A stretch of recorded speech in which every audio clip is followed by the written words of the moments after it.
The Galaxy S20 FE. Great phone, excellent pricing, excellent value, all-round winner. But at the end of the day, it is a watered-down version of the flagship Galaxy S20. But since it is so much cheaper, it all makes sense, right? Wrong. With the Galaxy S21 upon us, the Galaxy S20 is seeing some big price cuts, which is bringing it dangerously close to S20 FE territory. So which one should you get? I'm Rohan from TechieTechTech, and today we'll be comparing the Galaxy S20 to the S20 FE. Here we go.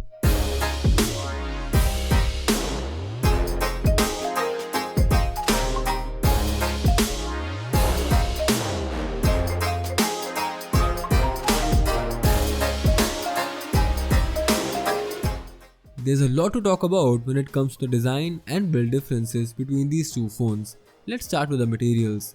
The Galaxy S20 has a Gorilla Glass 5 back and front in line with pretty much every expensive flagship out there. The S20 FE is a radical departure with a plastic back and a Gorilla Glass 3 front glass. Both phones have an aluminum frame, but the S20 FE feels more robust in hand, especially compared to the feather-light Galaxy S20. See, it can be argued that glass is more premium than plastic, so the S20 should be the clear winner, but I think there's a bit more to it.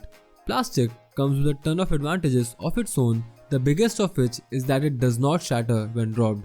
I don't know about you, but that is a big peace of mind for me.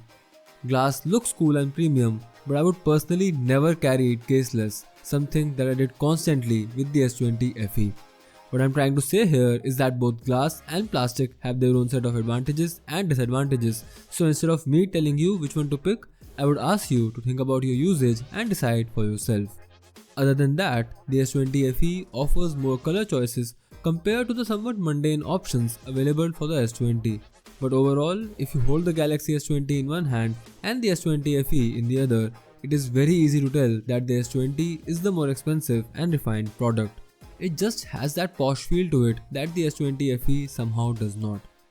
Flip over to the display and again we have a ton of differences here. The S20 has a curved display while the FE has a flat one.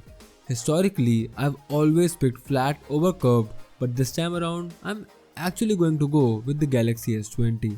Why? Well, because Samsung has done a terrific job with the display on the S20.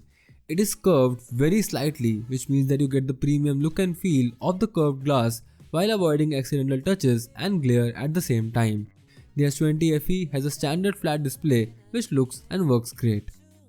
Moving on to the actual display quality, both phones pack beautiful 120Hz displays with stunning colors which are oversaturated to pop out. While both displays are good in a vacuum, the Galaxy S20's display does seem to be a step above the S20 FE in terms of overall quality, mostly thanks to its higher resolution. But at the same time, I feel that the S20 FE wins in the display size department. It's a more comfortable screen size for typing or watching videos or even gaming. The Galaxy S20 feels a bit narrow sometimes, especially when typing. Conversely, the S20's smaller display could be an advantage for you if you prioritize compact phones or one-handed usage. Talking about the software and performance is quite simple because there really isn't much to compare here. Here in India, both phones are offered with the same Exynos CPU and run on the same One UI software version. Performance is identical with both phones being good at everyday stuff like browsing and social media, but strictly average at power-intensive stuff like gaming. There are some regions like the UK where the S20 FE 5G is available. If that is the case where you live, go with the 5G variant as it has the Snapdragon 865 CPU which provides a better, more optimized experience leading to better performance and battery life. When it comes to software updates, things are again mostly similar here. Samsung has promised 3 years of software updates for both the S20 and the S20 FE. The Galaxy S20, being the more premium phone, will probably receive the software updates sooner than the S20 FE. It doesn't really matter to me because they both will get it eventually, but you can factor that in if you like having the latest software as soon as possible. Let's talk about the cameras now. In terms of optics, both smartphones have a triple camera setup on the rear. In fact, both the Galaxy S20 FE and S20 sport the same 12MP primary camera, a similar 12MP ultra-wide camera and a totally different telephoto camera. the S20 FE has an 8 megapixel 3x optical zoom telephoto lens, while the flagship S20 has a 64 megapixel 1.1x optical zoom telephoto camera. On the flip side, the S20 FE has a 32 megapixel selfie snapper, while the S20 has a 10 megapixel front camera. Let's find out how they perform in real life. As always, we'll talk about the photos first and then move on to the videos. Primary camera performance is excellent on both devices. Pictures shot on the Galaxy S20 and S20 FE are well exposed with accurate colors and low noise in most shooting environments. There's a slight white balance and contrast difference in pictures shot on both devices. Ultra-wide-angle camera performance is nearly identical, with the S20 producing slightly better pictures with more details. On the other hand, the S20 FE's ultra-wide lens has a wider field of view. Both devices use different processes when it comes to shooting pictures with the telephoto lens. The S20 FE has a 3x optical zoom lens, while the S20 uses a hybrid zoom with its 64 megapixel sensor to produce 3x zoomed in stills. The pictures produced by both smartphones are nearly identical. We see very similar results when it comes to shooting portraits. Pictures shot on both devices have accurate subject separation with very minor tonal and contrast differences. Even though the S20 FE has a 32 megapixel front camera as compared to the 10 megapixel sensor on the S20, the selfies shot on the flagship S20 look better.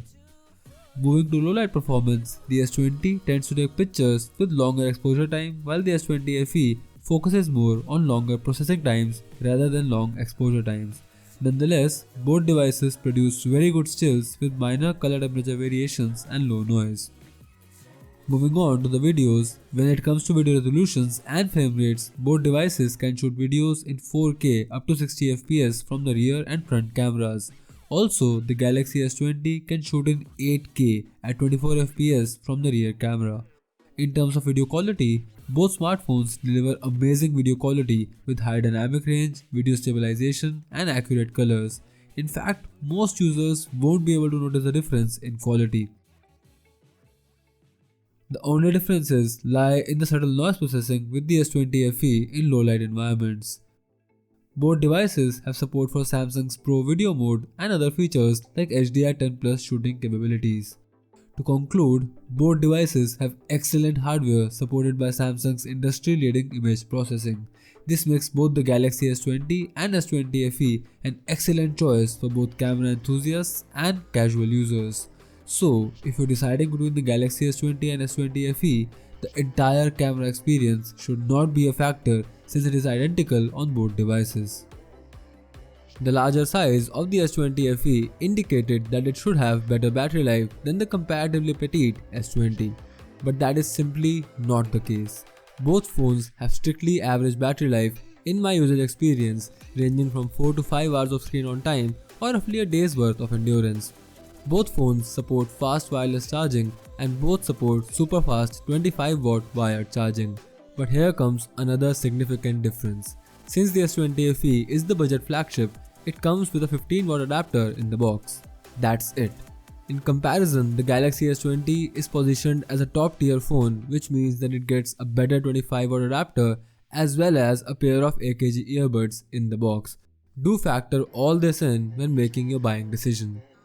Talking about the phone call quality, both phones have Samsung DNA, which means they are excellent devices for phone calls. One thing to note though is that the haptics on the S20 are noticeably better than on the S20 FE. Let's conclude now. From the surface, the Galaxy S20 looks like the clear winner with a seemingly more premium overall package, and it does have all that. But as we dive deep, it can be seen that the S20 FE carries some significant advantages of its own, like the plastic back and the bigger display.